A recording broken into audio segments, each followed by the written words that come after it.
Good morning, నేను మీ సతీష్. ఆంధ్రప్రదేశ్లో సరికొత్త అధ్యయనానికి రంగం సిద్ధమైపోయింది. కాసేపట్లో సీఎంగా చంద్రబాబు నాయుడు ప్రమాణ స్వీకారం చేయనున్నారు. చంద్రబాబు ప్రమాణ స్వీకారానికి 3 పార్టీలకు చెందిన కార్యకర్తలు తరలివస్తున్నారు. దీంతో ఏపీలో ఎటు చూసినా రోడ్లపై వాహనాల రద్దీ కనిపిస్తోంది. మంగళగిరి సమీపంలో కాజా టోల్గేట్ వద్ద భారీగా ట్రాఫిక్ జామ్ ఏర్పడింది. 5 కిలోమీటర్ల మేర నిలిచిపోయిన వాహనాలు ఉన్నాయి. రాయలసీమ నుంచి వస్తున్న వాహనాలతో ట్రాఫిక్ జామ్ ఏర్పడింది. మరోవైపు విజయవాడలోనూ వాహనాల రద్దీ కనిపిస్తోంది. చంద్రబాబు ప్రమాణ స్వీకారానికి ఏపీలో వివిధ ప్రాంతాల నుంచి కార్యకర్తలు తండోపు తండాలుగా కేసరపల్లికి తరలి వస్తున్నారు. ఓవరాల్గా ఆల్రెడీ ఈరోజు తెల్లవారుజామున ఆంధ్రప్రదేశ్ మంత్రులకు సంబంధించిన లిస్టు కూడా వచ్చింది. బీసీలకు పెద్దపీట వేశారు. 10 మంది 8 మంది కొత్త వాళ్ళకు అవకాశం కల్పించారు. అలాగే 10 మంది తొలిసారిగా మంత్రివర్గంలో మంత్రులుగా ప్రమాణ స్వీకారం చేయబోతున్నారు. గతంలో మంత్రివర్గంలో పనిచేసి ఇప్పుడు మంత్రివర్గంలో మరికొంతమంది ఉండబోతున్నారు. కొంత క్యాబినెట్లోనూ కొంత ఫ్రెష్నెస్ కనిపిస్తోంది. ఖచ్చితంగా మారిన పాలన అందిస్తాం, ప్రజాపాలన అందిస్తామని నిన్న చంద్రబాబు ఏదైతే వ్యాఖ్య చేశారో దానికి తగ్గట్టుగానే క్యాబినెట్ కూర్పులోనూ అదే తరహా వాతావరణం, అదే తరహా దృష్టి కనిపించింది. మనం చూస్తున్నాం 10 టీవీ స్క్రీన్ పైన భారీగా ట్రాఫిక్ జామ్ అయింది. మరి కాసేపట్లో ఉండవల్లిలో ఉన్న తన నివాసం నుంచి చంద్రబాబు నాయుడు గన్నవరం ఎయిర్పోర్ట్కి బయలుదేరబోతున్నారు. ప్రధాని మోదీని రిసీవ్ చేసుకొని అక్కడి నుంచి ప్రమాణ స్వీకార సభాస్థలికి తీసుకువెళ్తారు. అయితే ఈ ట్రాఫిక్ జామ్కి సంబంధించి మరిన్ని వివరాలు అందించడానికి మా ప్రతినిధి దుర్గా సిద్ధంగా ఉన్నారు. దుర్గా, ట్రాఫిక్ జామ్ క్లియర్ అయిందా? ఎందుకంటే ప్రమాణ స్వీకార సమయం ముంచుకొస్తోంది. కార్యకర్తల్లో, నేతల్లో ఖచ్చితంగా ఆ కీలక ఘట్టాన్ని వీక్షించాలి, లైవ్లో డైరెక్ట్గా వీక్షించాలన్న తపనతో చాలామంది వస్తున్నారు. ప్రస్తుత పరిస్థితి ఏంటి? పోలీసులు ఏమంటున్నారు? దుర్గా. సతీష్, మరి కాసేపట్లో ఆంధ్రప్రదేశ్లో కొత్త ప్రభుత్వం కొలువుదీరబోతుంది కాబట్టి ఈ కార్యక్రమానికి పెద్ద ఎత్తున వివిధ ప్రాంతాల నుంచి అంతా కూడా 3 పార్టీలకు సంబంధించినటువంటి కార్యకర్తలంతా కూడా తరలి వచ్చారు. రాత్రి నుంచి కూడా ఇదే ట్రాఫిక్ అనేది కొనసాగుతుంది. ప్రస్తుతం మనం ఇప్పుడు అటు గుంటూరు అలాగే విజయవాడ మధ్యలో ఉన్నటువంటి వారధి బ్రిడ్జ్ వద్ద ఉన్నాము. ఈ వారధి బ్రిడ్జ్ వద్ద భారీగా ట్రాఫిక్ జామ్ అయింది. అటు ముఖ్యంగా గుంటూరు, నెల్లూరుతో పాటు ఒంగోలు, రాయలసీమలో ఉన్నటువంటి 4 జిల్లాల నుంచి కూడా పెద్ద ఎత్తున 3 పార్టీలకు సంబంధించినటువంటి నేతలు, కార్యకర్తలు అంతా కూడా వస్తున్నారు. మరి కాసేపట్లో చంద్రబాబు ప్రమాణ స్వీకారం ఉండబోతుంది కాబట్టి 11:27 ప్రమాణ స్వీకారం ఉంటుంది కాబట్టి ఆ కార్యక్రమాన్ని ప్రత్యక్షంగా చూసేందుకు వీళ్ళంతా కూడా తరలి వచ్చినటువంటి పరిస్థితి. ఆర్టీసీ బస్సులతో పాటు ప్రైవేటు వాహనాల్లో కూడా పెద్ద ఎత్తున వస్తున్నారు. ఈ నేపథ్యంలోనే విజయవాడ మొత్తం అంతా కూడా ట్రాఫిక్ అనేది పూర్తిగా స్తంభించిపోయినటువంటి పరిస్థితి. ఒక పక్క సామాన్య కార్యకర్తలు, నేతలతో పాటు మరొక పక్క వీఐపీల తాకిడి అనేది ఎక్కువగా పెరిగిన నేపథ్యంలో పూర్తిగా ట్రాఫిక్ అనేది పూర్తిగా అంతరాయం ఏర్పడింది. పోలీసులు ఎక్కడికక్కడ క్లియర్ చేస్తున్న ప్రయత్నాలు కూడా చేస్తున్నప్పటికీ కూడా భారీగా వస్తున్నటువంటి జనంతో ట్రాఫిక్ అనేది పూర్తిగా ఆగిపోయినటువంటి పరిస్థితి ప్రధానంగా కనిపిస్తుంది. ముఖ్యంగా వారధి వద్ద కనుక చూసినట్లయితే ప్రస్తుతం మనం ఇప్పుడు స్క్రీన్ పైన కూడా మనం చూస్తున్నాం. వారధి వద్ద అయితే భారీగా వాహనాలు నిలిచిపోయినటువంటి పరిస్థితి కనిపిస్తుంది.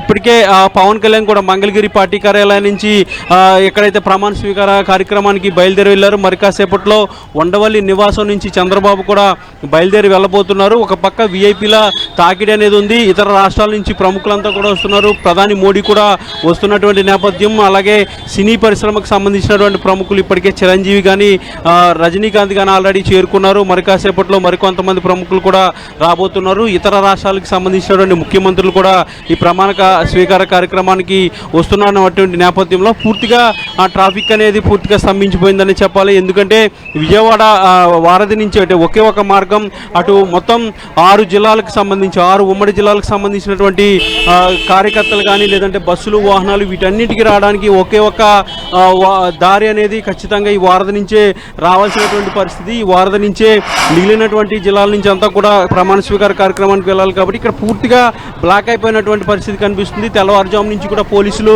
ఎంత నియంత్రించినప్పటికీ కూడా ట్రాఫిక్ అనేది వస్తూనే ఉన్నారు. బస్సులు, ప్రైవేట్ బస్సులు అలాగే ఆర్టీసీ బస్సులు ఇవన్నీ కూడా పెద్ద ఎత్తున వస్తున్నటువంటి నేపథ్యంలో ట్రాఫిక్ అనేది పూర్తిగా స్తంభించిపోయినటువంటి పరిస్థితి. ముఖ్యంగా మరి కాసేపట్లో ప్రమాణ స్వీకార కార్యక్రమానికి సమయం కూడా దగ్గర పడుతుంది కాబట్టి వీళ్ళంతా కూడా ప్రమాణ స్వీకార కార్యక్రమాన్ని చూస్తారా లేదా అనే ఒక అనుమానం కూడా ప్రస్తుతం అయితే కనిపిస్తుంది. పోలీసులు కూడా చాలా తీవ్రంగా ప్రయత్నిస్తున్నారు ఉదయం నుంచి కూడా. కానీ ఒకే రూట్ కావడంతో 6 జిల్లాల నుంచి వస్తున్నటువంటి కార్యకర్తలు నేతలు 3 పార్టీలకు సంబంధించినటువంటి కార్యకర్తలు నేతలు వస్తున్నారు కాబట్టి వీళ్ళంతా కూడా పెద్ద ఎత్తున రావడంతో ఇదంతా కూడా ఆగిపోయినటువంటి పరిస్థితి అయితే కనిపిస్తుంది. అసలు పోలీసులు ప్రయత్నిస్తున్నప్పటికీ కూడా ట్రాఫిక్ క్లియరెన్స్ అనేది అవ్వట్లేదు కాబట్టి ఏం జరుగుతుందనే దానికి సంబంధించి కూడా మరి కాసేపట్లో తెలిసే అవకాశం కనిపిస్తుంది. ఏదైనప్పటికీ కూడా మరి కాసేపట్లో కొత్త ప్రభుత్వం ఏర్పడబోతుంది కాబట్టి అన్ని రకాలుగా ఏర్పాట్లన్నీ పూర్తి చేశారు. విఐపీలు, ఇతర రాష్ట్రాలకు సంబంధించినటువంటి ముఖ్యమంత్రులు, ప్రముఖులంతా కూడా వస్తున్నారు కాబట్టి పోలీసులు కూడా చాలా పకడ్బందీ ఏర్పాట్లు చేయడంతో పాటు పక్కా బందోబస్తును కూడా ఏర్పాటు చేయడం జరిగింది. సతీష్, అంటే దుర్గా మరి కాసేపట్లో ముఖ్యమంత్రిగా ప్రమాణ స్వీకారం చేయబోతున్న టీడీపీ అధినేత చంద్రబాబు నాయుడు ఉండవెల్లి నివాసం నుంచి బయలుదేరబోతున్నారని అంటున్నారు గన్నవరం ఎయిర్పోర్ట్కి. ఆయన ఇదే మార్గం గుండా వస్తారా? ట్రాఫిక్ సమస్య ఏమైనా తలెత్తే ప్రమాదం ఉందా?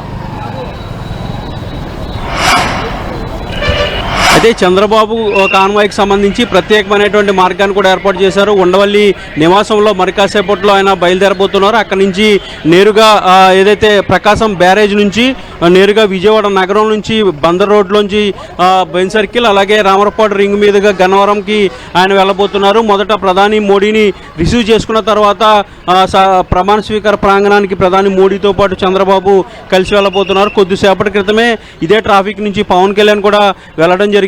మంగళగిరి పార్టీ కార్యాలయం నుంచి నేరుగా ఆయన గన్నవరానికి ఆల్రెడీ చేరుకున్నటువంటి పరిస్థితి. అయితే విఐపీల కోసం ప్రత్యేకమైనటువంటి ఏర్పాటు చేశారు, ప్రత్యేకమైనటువంటి రూట్ను కూడా ఏర్పాటు చేశారు. ఇటు గుంటూరు నుంచి వచ్చే కాబోయే మంత్రులు కానీ లేదంటే ఎమ్మెల్యేలు కానీ ఇతరత్ర విఐపీలకు సంబంధించి పూర్తిగా మంగళగిరి సిటీలోంచి అలాగే విజయవాడ సిటీలోకి వాళ్ళకందరికీ కూడా ఎంట్రన్స్ ఇవ్వడం జరిగింది. సామాన్యమైనటువంటి కార్యకర్తలు లేదంటే చిన్న స్థాయి లీడర్లు వీళ్ళంతా బస్సుల్లోనూ ప్రైవేటు వాహనాల్లో వచ్చే వాళ్ళకి మాత్రం వారధి గుండా వాళ్ళందరికీ కూడా రూట్ ఇవ్వడం జరిగింది. ప్రస్తుతం అయితే వారధి యువత విజయవాడ వైపు అలాగే గుంటూరు వైపు రెండు వైపులో కూడా పూర్తిగా ట్రాఫిక్ అనేది స్తంభించిపోయినటువంటి పరిస్థితి. ఇంత ట్రాఫిక్ అనేది స్తంభించినటువంటి నేపథ్యంలో సామాన్య ప్రయాణికులు రెగ్యులర్గా కార్యకలాపాలకు వస్తున్నటువంటి సామాన్య ప్రయాణికులంతా కూడా చాలా ఇబ్బంది పడుతున్నారు. గంటల తరబడి ట్రాఫిక్లో ఉండిపోయినటువంటి పరిస్థితి. ఒక పక్క ఎండ, మరొక పక్క ఉక్కపోతతో వీళ్ళంతా కూడా అవస్థలు పడుతున్న పరిస్థితి కూడా కనిపిస్తుంది. ఏదైనప్పటికీ కూడా ఈ ట్రాఫిక్ అనేది పెద్ద ఎత్తున ఉన్నటువంటి నేపథ్యంలో పోలీసులు వీలైనంత వరకు క్లియర్ చేసే ప్రయత్నాలు చేస్తున్నారు. మరొక పక్క విఐపీలకు ముఖ్యంగా కాబోయే మంత్రులు కానీ ఎమ్మెల్యేలకు సంబంధించి ఎక్కడ కూడా ఇబ్బంది లేకుండా వాళ్ళెవరూ కూడా ట్రాఫిక్లో చిక్కుపోకుండా వాళ్ళందరికీ ప్రత్యేకమైనటువంటి ఏర్పాట్లు చేశారు. మరి కాసేపట్లో చంద్రబాబు కూడా ఉండవల్లి నివాసం నుంచి బయలుదేరి వెళ్ళబోతున్నారు కాబట్టి ఆయనకి సంబంధించి ప్రత్యేకమైనటువంటి రూట్ను కూడా సిద్ధం చేయడం జరిగింది. సతీష్, రైట్ దుర్గా, మనం చూస్తున్నాం ప్రమాణ స్వీకార కార్యక్రమాన్ని తిలకించేందుకు భారీగా అటు రాయలసీమ నుంచి ఇటు ఉత్తరాంధ్ర నుంచి కోస్తా జిల్లాల నుంచి పల్నాడు జిల్లాల నుంచి భారీగా టీడీపీ కార్యకర్తలు, జనసేన, భారతీయ జనతా పార్టీ కార్యకర్తల అభిమానులు తరలి వస్తుండడంతో మొత్తం విజయవాడలో ఎటు చూసినా ట్రాఫిక్ జామ్ ఏర్పడింది. మరికాసేపట్లో ఉండవెల్లి నుంచి డిజిగ్నేటెడ్ సీఎం చంద్రబాబు నాయుడు గన్నవరం ఎయిర్పోర్టుకు చేరుకోబోతున్నారు. కరెక్ట్గా 10:20 ప్రధాని నరేంద్ర మోదీ గన్నవరం ఎయిర్పోర్ట్లో దిగబోతున్నారు. అటు చంద్రబాబు నాయుడు అలాగే పవన్ కళ్యాణ్ ప్రధాని మోదీని రిసీవ్ చేసుకుని అక్కడి నుంచి ప్రమాణ స్వీకార సభాస్థలికి తీసుకొస్తారు. ఈరోజు ముఖ్యమంత్రిగా చంద్రబాబు నాయుడు అలాగే మరో 24 మంది మంత్రులు ప్రమాణ స్వీకారం చేయబోతున్నారు. యాక్చువల్గా అటు చంద్రబాబు నాయుడు కాకుండా 25 మందికి ఛాన్స్ ఉన్న ఒక ఖాళీ అయితే చంద్రబాబు నాయుడు ఉంచారు. మరోవైపు పవన్ కళ్యాణ్ డిప్యూటీ సీఎంగా ప్రమాణ స్వీకారం చేసే ఛాన్స్ ఉందంటున్నారు. అలాగే అటు పోర్ట్ఫోలియోకి సంబంధించి కూడా రేపు కల్లా కొంత క్లారిటీ వచ్చే అవకాశం ఉందంటున్నారు.